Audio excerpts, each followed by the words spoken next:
Because when you give, it shifts your entire mindset on money. When you no longer see money as something that is yours and yours alone, but something to be a steward of, to take care of other people, not just yourself, it changes everything. It changes your entire perspective. It changed my entire perspective on how I approach finances. It is episode 270 of the Business with Purpose podcast. I'm your host, Molly Stillman of Still Being Molly. And this show is all about bringing you the stories behind the brands, companies, and small businesses that are changing the world. Now, typically each week, I sit down with an entrepreneur, creative business owner, a CEO, a nonprofit director, thought leader, activist, author, speaker, somebody who is just incredible and is trying to make a positive impact, not only through their personal life, but also with their career. And my goal is that each and every week you leave that week's episode just knowing that you, wherever you are, whatever you were created to do, you can do it with purpose and you can make an impact in the world. Literally doesn't matter what you do for a living. You can make an impact in the world by what you do for a living. Now, for my regular listeners, you know that every 10 episodes on the 10s is a solo episode or some kind of special episode. And so it's episode 270. And so that's what this week's episode is. Now, I have had some interesting feedback in the last couple of months, and a couple of some incredible listeners have reached out and said that you like some of these workshop style episodes where I kind of give you, some listed bullet points on things. And so I started to poll my community as to what kinds of things would you like to see me talk about? How can I serve you best through this show? Now, one of the things that I blogged about for years, I started blogging about this in 2012. So coming up on 10 years now, was I used to have this series on my blog called Molly's Money. And I would talk all things kind of personal finance, getting out of debt, all those kinds of things. Now, I'm not Dave Ramsey, okay? So I'm not that's not me. But as you know, getting out of debt was a big part of my own personal story. It's something I've talked a lot about. I'm married to a financial advisor. I am incredibly passionate and I care very, very much about getting your personal finances in order. Having, when the reality is when your personal finances are out of whack, it throws everything out of whack. You feel stressed. You get stressed. You're frustrated. You're angry. People can suffer from depression over their finances. Marriages, one of the most common reasons that marriages end is over finances. Now, again, I'm not an expert, okay? But over the last, 10, 12, 14 years, I've learned a lot along the way. Where I am in my financial journey now, it looks totally different than where I was in my financial journey in 2004, 5, 6, 7, 8, 9, 10, 11. It totally different. I have learned so much. And so my hope and my encouragement is that I can just kind of impart some wisdom on you and share some of the things that I've learned along the way. And even if you would consider yourself to be, financially responsible and have your personal finances in order, my goal with this episode, and I've got some ideas for some other future episodes, is just to maybe you learn something new. Again, and I'm not an expert. I am married to a financial advisor who I would say is an expert. So I've learned a lot of things from him as well. But again, from my own personal journey of getting into debt and struggling with debt and then getting out of debt. And, now the only debt that we have is our mortgage. Just kind of living a debt-free lifestyle. I've learned a lot of things along the way. So today's episode is titled 20 Ways to Become a Financially Responsible Adult. 20 ways to become a financially responsible adult. Now, if you don't do all 20 of these things, don't hear me and think that I'm telling you that you're not a financially responsible adult. this is just, the 20 things that I think will hopefully be helpful. But before we get into the episode, I want to take a quick moment and thank our partner of the show, and that is Mama Suds. Now, my girl, Michelle Smith, the head mama at Mama Suds, she's been a guest on this show. She's been a partner of the show for quite some time. I am a huge Mama Suds fan. And what she does is she helps label reading moms create a safe and non-toxic home for their family by creating synthetic-free household cleaners. Now, one of her incredible household cleaners is the Mama Suds Fine Linen Soap, which, let me tell you, is the best thing since pumpkin sliced bread, okay? You can wash your high-quality sheets, linens, delicates, and organic fabrics with a fine linen soap to keep them looking newer and softer longer. Now, here's what you do. You use 3 to 4 capfuls for high-efficiency machines on a delicate cycle, or 4 to 6 capfuls for regular machines on that delicate cycle. Now, again, I use her laundry soap. I use her the extra strength oxygen powder. I use her Castile soap, her household cleaner. Her stuff's amazing. So head on over to mamasuds.com. That's MAMASUDS.com. Use the code Molly for 15% off your order. All right, now on to the show. So today's show is 20 ways to become a financially responsible adult. Financially. That's how I'm going to say it. A financially responsible adult. Again, I've learned a lot over the last, 10 to 15 years. And these things are some of the things that I kind of learned along my journey and are just key to becoming a financially responsible grown adult. Now, I'm in my late 30s, okay? But it doesn't matter if you're in your 20s, your 30s, your 40s, your 50s. Trust me, my husband meets with clients all the time, and he has clients in his 50s and 60s, and some of his clients don't even know some of these things. So it doesn't matter where you are in your journey, these things can help you. So these are 20 of the things. This is not an exhaustive list, but sort of 20 things that I've learned along the way to become a financially responsible grown adult. Number 1, this is in no particular order, by the way, okay? Just so you know. Number 1 is live within your means. Now, what does that mean? That means living on less than you make. This means not maxing out a credit card every month. This means having extra money at the end of the month, even if it's $10. If you have $10 left over at the end of the month, you have lived that month on less than you make. The reality is we live in a culture that is constantly creating this desire in us to spend, buy. And people are maxing out credit cards. They have massive amounts of credit card debts. They're buying houses that they can't really afford, and they are not living within their means. It's amazing to me when I will sometimes drive through areas where I'll see, these just incredibly expensive cars, but then the house is falling apart. And I just kind of think to myself, like, again, I don't try to make assumptions or know people's stories, but at the end of the day, if you have a $60,000 to $80,000 car in your driveway, but your roof is falling off and the paint's chipping on the side of your house, and I don't know, maybe we should be checking and seeing what's going on. So, but at the end of the day, live within your means. Now, I understand that this is hard to do. Okay. Again, I'm speaking from experience. This was my story. I spent years not living within my means, and I found myself tens and tens of thousands of dollars in consumer credit card debt. And it didn't take me, a minute to get into that much debt, but it took me a long time to get out of it. And it was a lot of work. It was hard. And I had to work my butt off to get out of that debt. And one of those things is I had to live within my means. So this is the number 1 most important things. Live within your means. Now, how do you do that? That leads me to number 2 is budget. Know how to budget. It's actually really surprising to me how many people do not have a monthly budget. You have to have a monthly budget. This was one of the things that I did not do well early on in my journey to becoming debt-free. I did not have a monthly budget. It wasn't until December of 2010, I started working to get out of debt in June of 2008. It wasn't until December of 2010 that I started a monthly budget. And that was huge for me. I hate to use the trope or the cliche game changer, but it was a game changer. I'm telling you. creating a monthly budget. To this day, my husband and I have a shared monthly budget. Okay. There are a ton of different systems out there.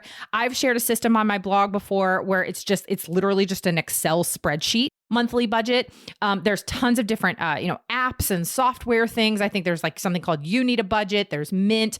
My husband and I personally use Dave Ramsey's Every Dollar. We just personally like the usability of Every Dollar. It has an iPhone app. I like the desktop version of it. In our experience, we personally really like Every Dollar because of some of the other features that it has, as far as like different types. You can label different types of things like savings or funds, or you can really tackle different types of financial goals using that. So that's what we use.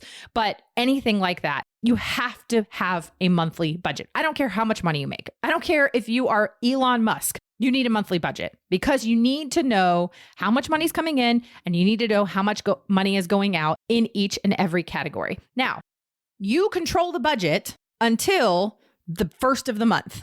Okay. So you set what the budget parameters are. And then after that, the budget controls you.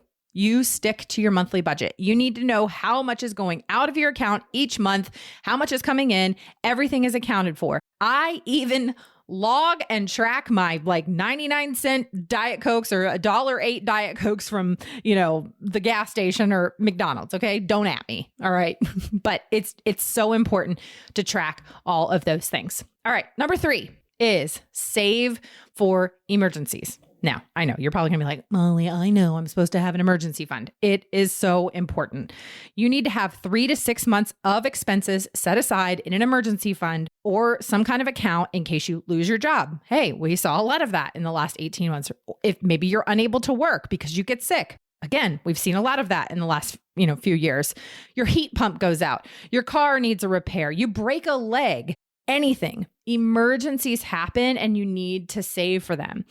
This was something that, actually in the last few months, my husband and I, we decided to increase our emergency fund because the lifestyle that we are living right now on the farm, if something were to happen, before when we were living in a cul-de-sac in the suburbs, we both work for ourselves, but if something were to happen, like we didn't have as many things that were necessarily like immediately dependent upon us, with the exception of our house and our kids and, our each other.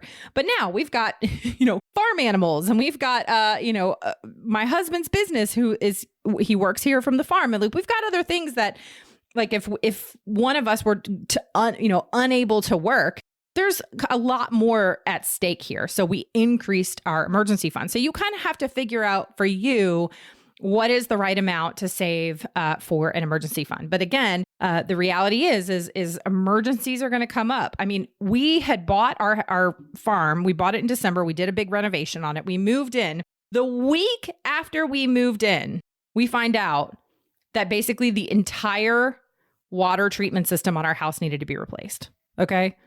This didn't show up on the inspection. That's a whole nother thing for another day, but we had to replace, it was like a lot of money. I don't even want to say, because it was not something that we wanted to be spending that much money on right after we had just done a renovation and moved into this house. It was a lot. Then like within the same week, the electric panel that's like on the side of the house where like the power company plugs into it, and it's like on the side of your house, and then you've got the breakers around it, and it's what's pumping power into your house. That entire thing broke and needed to be replaced. And it was like a massive fire hazard. So guess what? That was like another $2,700 repair that we did not plan for. But we had an emergency fund and we were able to cover it.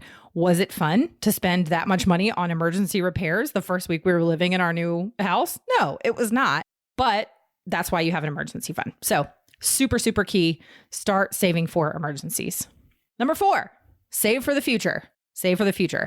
As we've all seen in the last 18 to 20 months is, the future is unpredictable. And so you need to learn about different ways to invest your money, whether it's like, contributing to your 401k at work, or a traditional IRA, or a Roth IRA, or maybe a money market account, or, something like a mutual fund, whatever it is. Or if you're older, maybe you're thinking of like an annuity or something like that. saving for the future. And even if it's just a little bit, like if you're in your 20s, you can start this now and like think about how much you can be saving over the course of, 20, 30, 40 years in your career. And you can retire and really not worry in retirement about how much money you need to make in order to live the lifestyle you want to live. And I realize that this is a luxury for some people. Maybe this is something that you have to plan for. But the reality is you need to save for the future because you don't want to get to 50 or 60 years old and then suddenly realize you have nothing saved for retirement and you want to retire and you can't.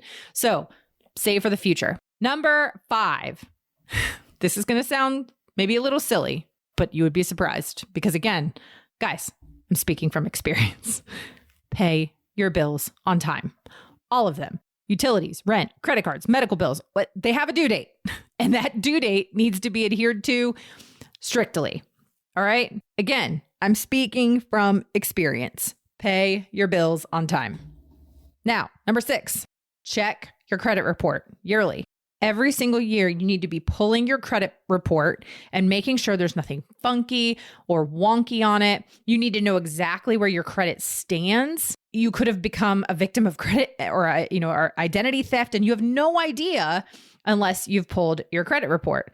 And this is also kind of to that point is you need to be checking your credit card statement regularly. In fact, this actually just happened this week. I was doing our monthly budget and I was kind of, filing in our every dollar. I was, moving receipts and things over into each category to track our spending. And I saw that there was a charge for $21.50 or something at a Sonic drive-through, like the fast food Sonic restaurant. Now, there are Sonics in North Carolina. There is not a Sonic near where we live.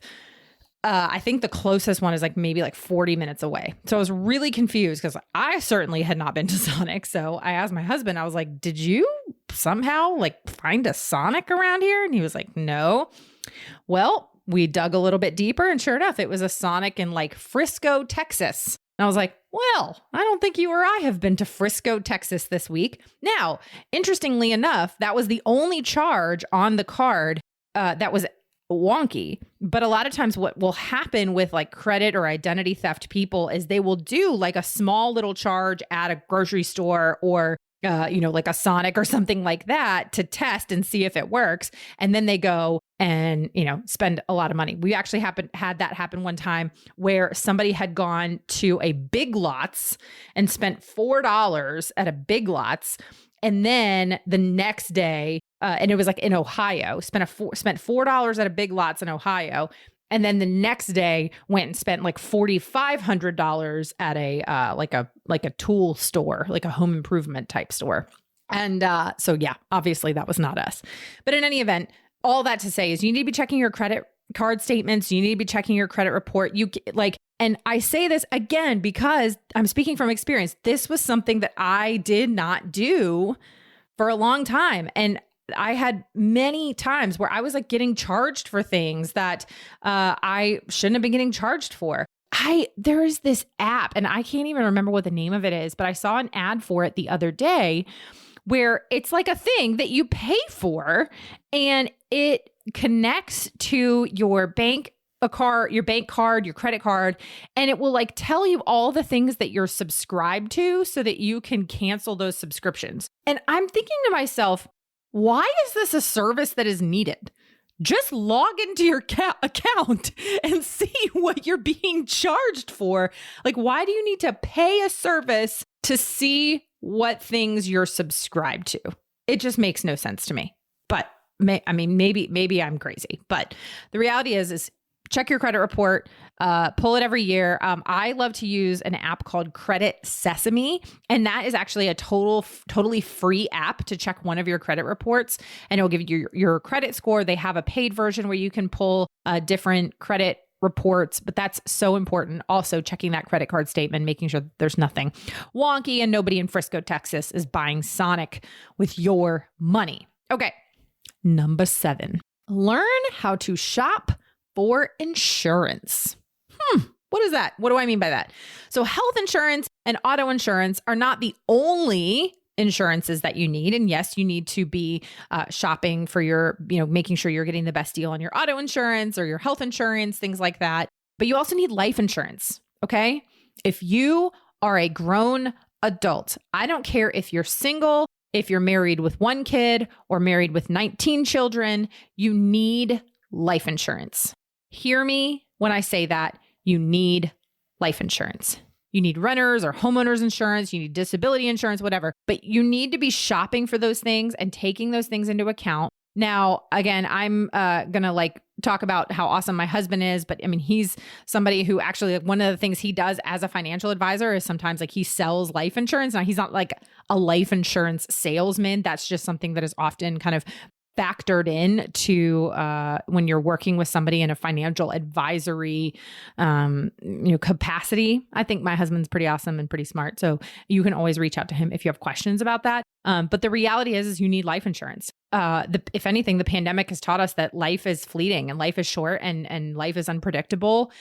You need to be in a situation where if God forbid, if heaven forbid something were to happen to you, that those around you would be taken care of.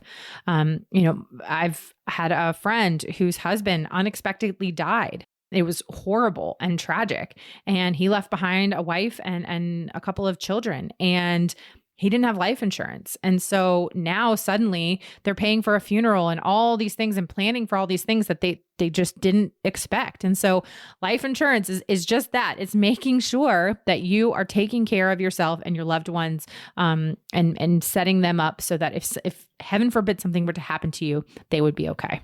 But the important thing is shop for those things, get different quotes, make sure that you're not just going with the Geicos because that's the one you see the commercials of all the time, is call around and ask. Okay. All right. Cool. Number 8. I was going to say question number 8, but that's not right. Point number 8 is learn how to control your spending habits. Now, this kind of fits in with point number 1, which is living within your means, but learning how to control your spending habits and understanding what kind of spender you are. So are you an impulse buyer? Do you tend to get sucked into sales or specials, or are you allured by limited edition type stuff? Is just knowing and understanding your spending habits so that you can control them and they are not in control of you. So knowing how to say no to that thing that you just don't need, and knowing how to save up for the things that maybe is a want, but you're able to save up for it. And it's just that much more worth it in the end, is controlling those spending habits, understanding what those spending habits are, and then how do you approach those spending habits in the end.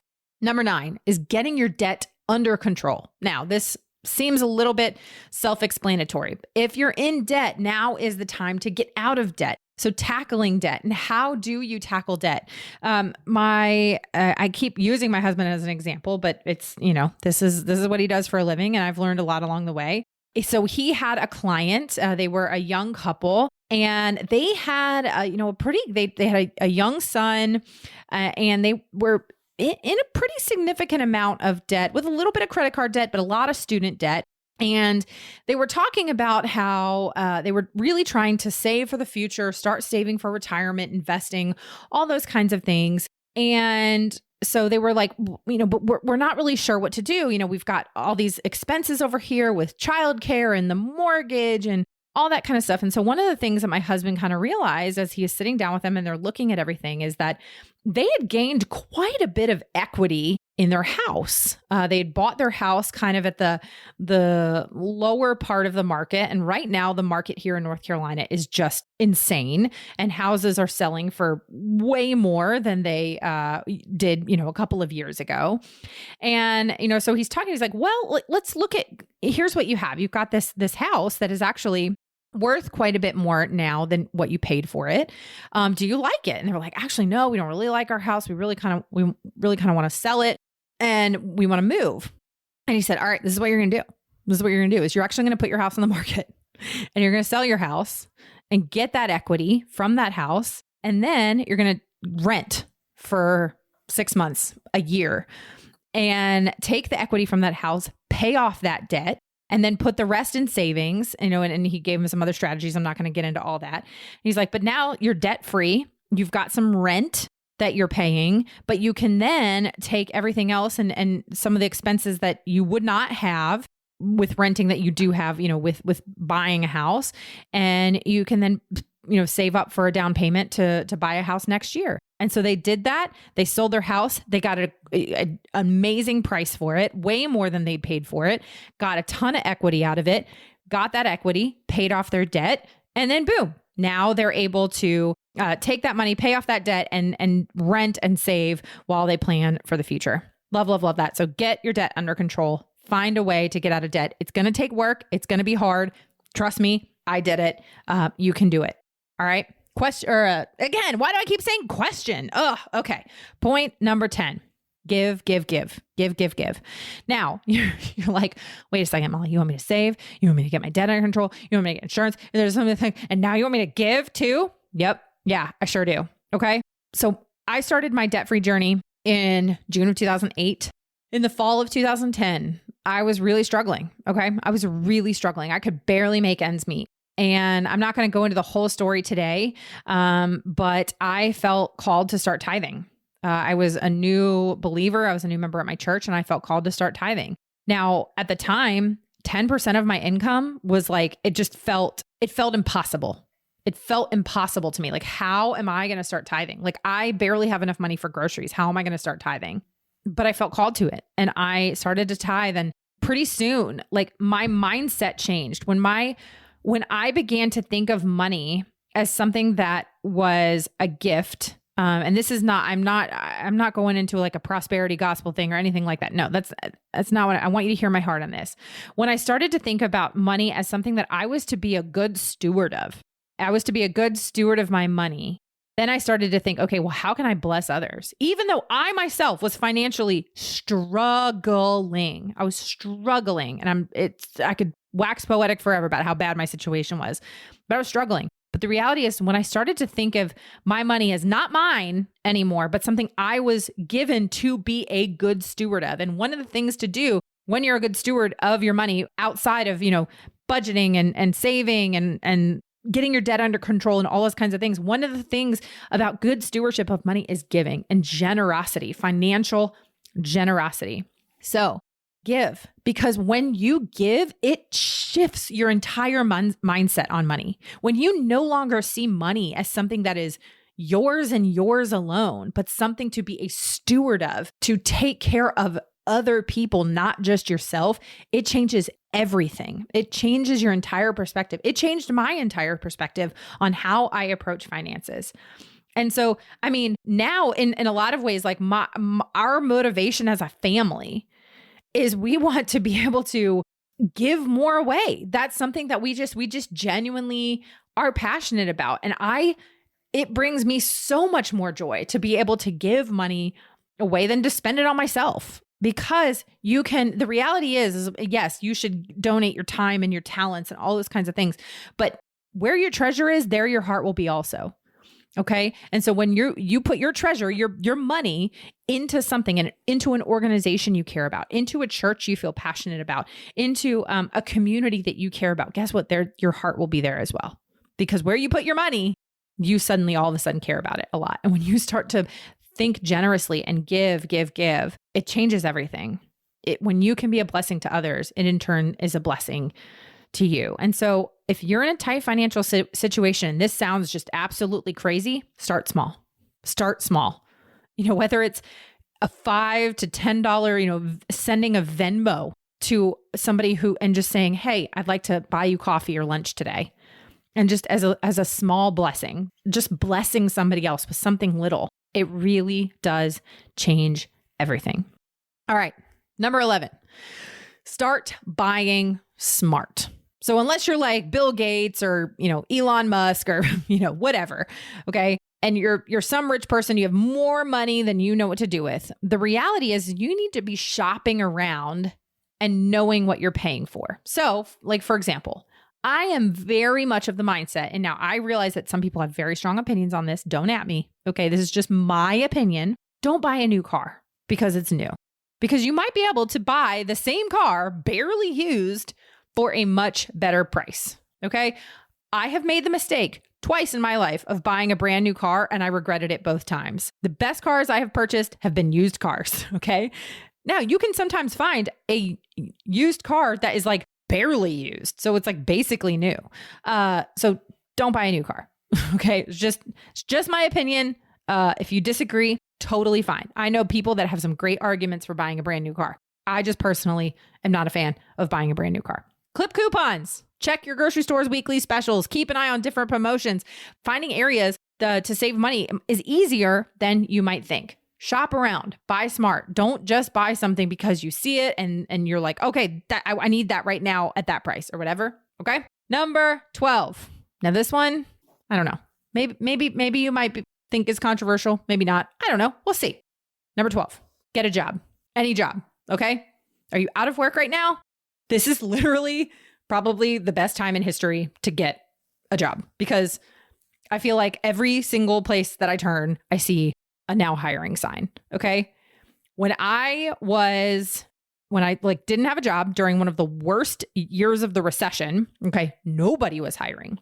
I was tens of thousands of dollars in debt. I was broke.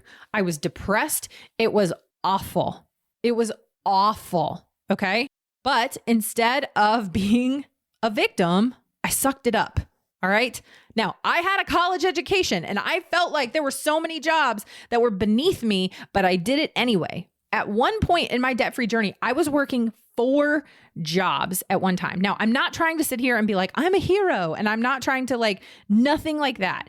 And I'm also saying this was awful. I was tired. I was working 7 days a week. Every single day I was working 2 jobs. I would go from one job in the morning to one job in the afternoon. I was getting up at 5, 6 o'clock in the morning, going to one job, leaving that job, and then going to my other job and working till sometimes 1 or 2 in the morning, getting 3 hours of sleep. It was terrible.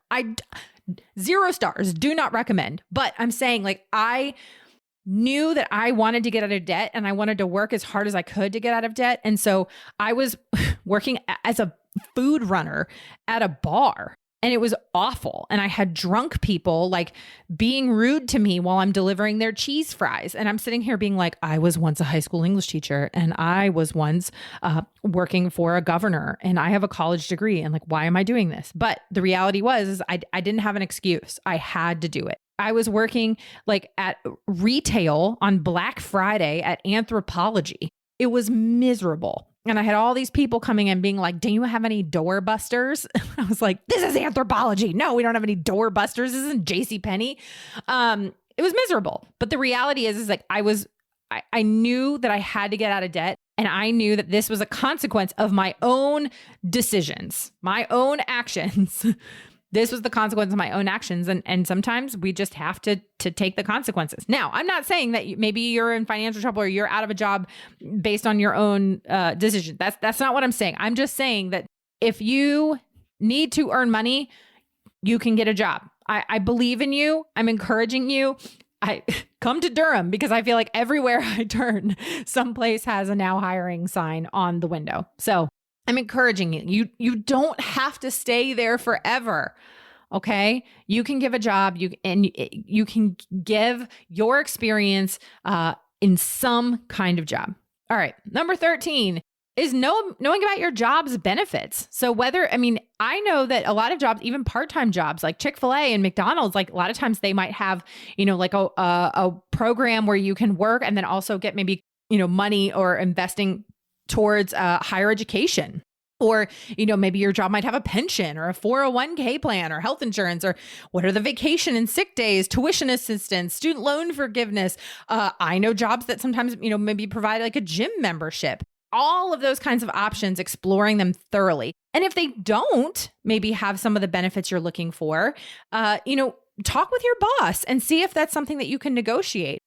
Especially if you work for maybe a small business or an independently owned businesses where they might have a little bit more flexibility. You can really get creative. I know at my husband's company, they work with a lot of their employees to, at the media company, they work with a lot of their employees to kind of get creative as to, how can you get a little creative. Like maybe you want Fridays off, or maybe you want, money for groceries or whatever it is. Like just thinking about creative ways that you can be taken care of as an employee, or if you as an employer can take care of your employees.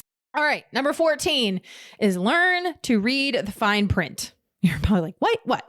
So if you're signing your name on a dotted line for anything, you better be dang sure you've read the fine print. So like if it's a gym membership, know how long you're locked into that thing. If it's a credit card, know exactly what the fees are and the interest rates look like now and down the road.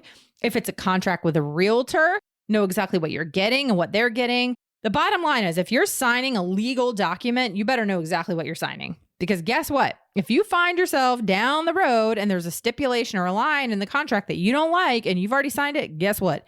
You're stuck. So get the information now. Get the information now. Number 15 is learn about your taxes. I know. Give to Caesar what is Caesar's. Taxes are not fun. Nobody likes taxes. Nobody was like, you know what I really enjoy doing is paying taxes. No, not a single person says that. So learn about your taxes, but know the difference between your federal, state, and local taxes. Know how much is taken out of your paycheck for each kind of tax. Do you have personal property tax, personal income tax? Some states don't have personal income tax. Some states do. Just all the different types of things. Know how much is being withheld. Know how much ahead of time if you're going to need to set some money aside later, for income to pay your taxes later. Know about estimated taxes, especially if you're a small business owner, if you need to be filing your quarterly estimated taxes, knowing about tax deductions and filing your taxes. Filing your taxes. Do you know how many people I've heard from, like in the last couple of years, who have been like, oh yeah, I haven't filed my taxes in a couple of years. I'm like, that's a problem. So know how to file your taxes. If you need somebody, I have a friend who is a CPA. I also have another friend who is an accountant, can file taxes for small businesses. Reach out to me. Let me know. I'll hook you up with somebody who can help you file your taxes. Back before my taxes were kind of complicated. Now that I'm self-employed, I go a little bit cross-eyed when I start to look at my taxes. And so I'm like, no, this is not my strong suit. So I pay somebody else to do it. But, back in the day, I just used, I think TurboTax or something like that. And there was another Tax Act. Tax Act was a website I used for a while back when I was just a single lady. And I learned a lot along the way. So all about the taxes, learn it. All right. Number 16 is know what you need to do to buy a house. So what are the steps involved in buying a house? What do you need to do to be qualified to buy a house? How much money do you have saved? What is PMI?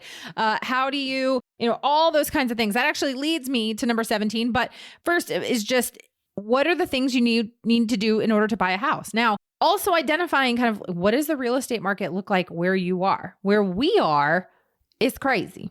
I mean, when we first bought, so my husband bought our house that we lived in.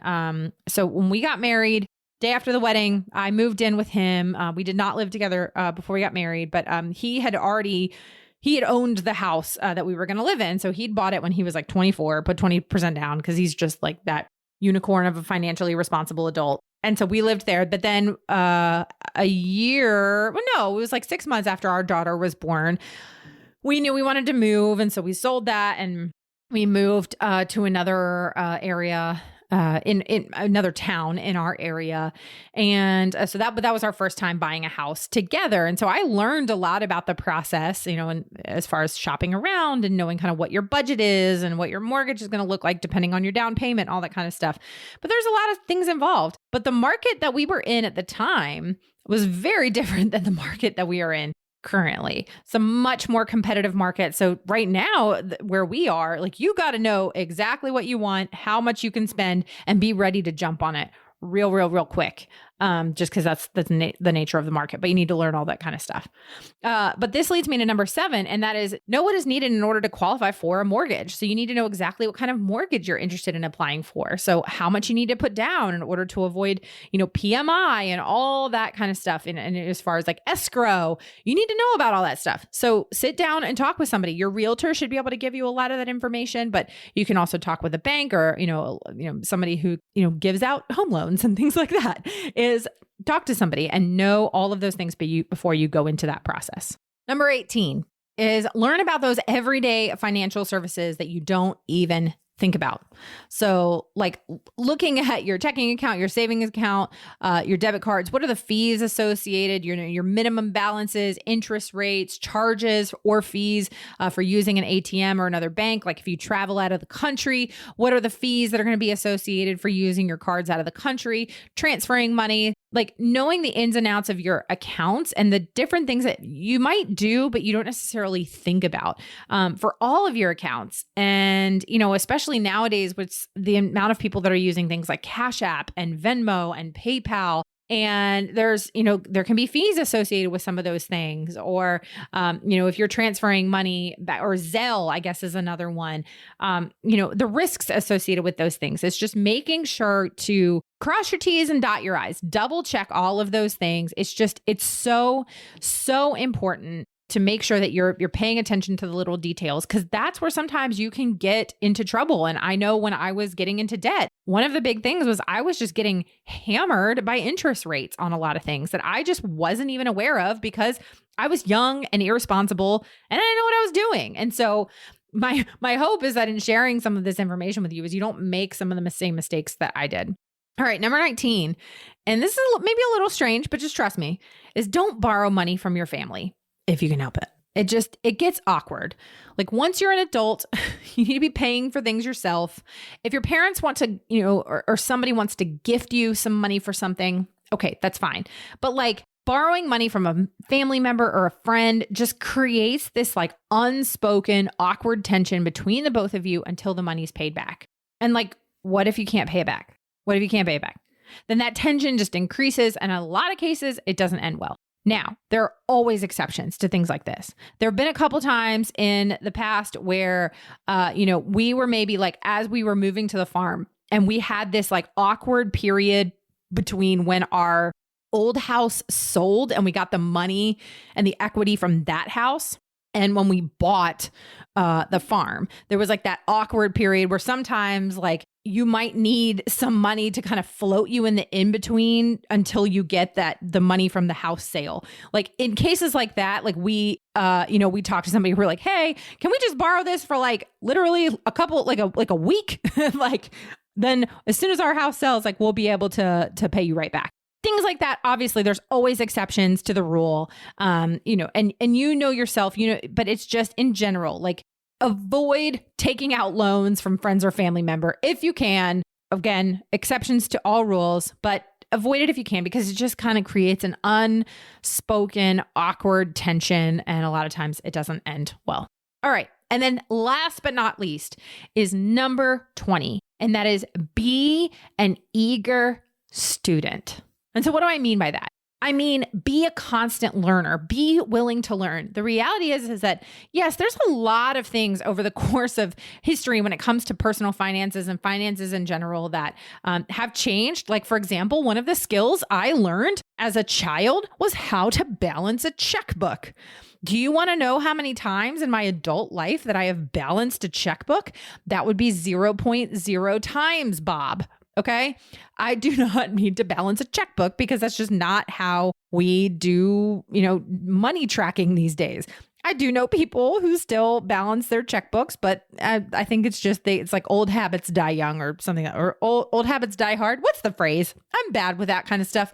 You can at me and tell me what the phrase is, but be a constant student, be willing to learn. A lot of this stuff is changing constantly, especially as the economy changes, as the job market changes, as the real estate market changes, as credit card companies change, as things like Zelle and Venmo and Cash App and PayPal show up. I mean, all these kinds of things are constantly changing. Be a willing student, be an eager student, be willing to learn. Like I said, I am constantly learning something. My husband, who's a financial advisor, he is constantly learning things. He's having to take kind of continuing education type courses for certifications and things like that. Like he just also is in general, like he's an eager learner. He's somebody who wants to learn a lot of things, and I am too. So just know that you don't know everything. I don't know everything. We all don't know everything. And so when we know that we don't know, that's where we have the opportunity for growth. Okay. So be a willing student, be ready to learn, pick up once a year. If this is something that like maybe once a year you have a goal, of reading a financial book, whether it's, something like, a book by Rachel Cruz. I had her on the show last year. I think it's Know Your Money, Know Yourself, or Know Yourself, Know Your Money. There's a lot of different books out there like that. Smart Women Finish Rich. I think there's also Smart Men Finish Rich. There's quite a few. I think his name is David Bach. There's a lot of different financial writers out there that you can learn a lot from. And, maybe you agree with maybe you don't agree with everything they say. That's totally fine. Is just be a willing student, be willing to learn, be willing to, know what you don't know and go from there. And that's how you grow. And that's how you become better and stronger in your personal finances and your life and your business and all those kinds of things. So there you have it. My 20 ways to become a financially responsible adult. Thank you so much for listening. I am so grateful to all of you who have been just encouraging over the last 5+ years of this show. It means so much to me week in and week out. For those of you that are new, welcome, welcome, welcome, welcome. You can go back in the archives for 269 episodes that where I have sat down with so many incredible people and shared just things I've learned. And I never try to say that I'm, fully an expert in anything, but I just try to share the things that I've learned and the things that I care about. And I believe in being a good steward of all the things that I've been given. And that's including information and life lessons and things like that. If you have not taken a moment to leave a review of the show, would you do that for me today? It would mean the world to me. It's totally free. It takes, a minute and a half of your time.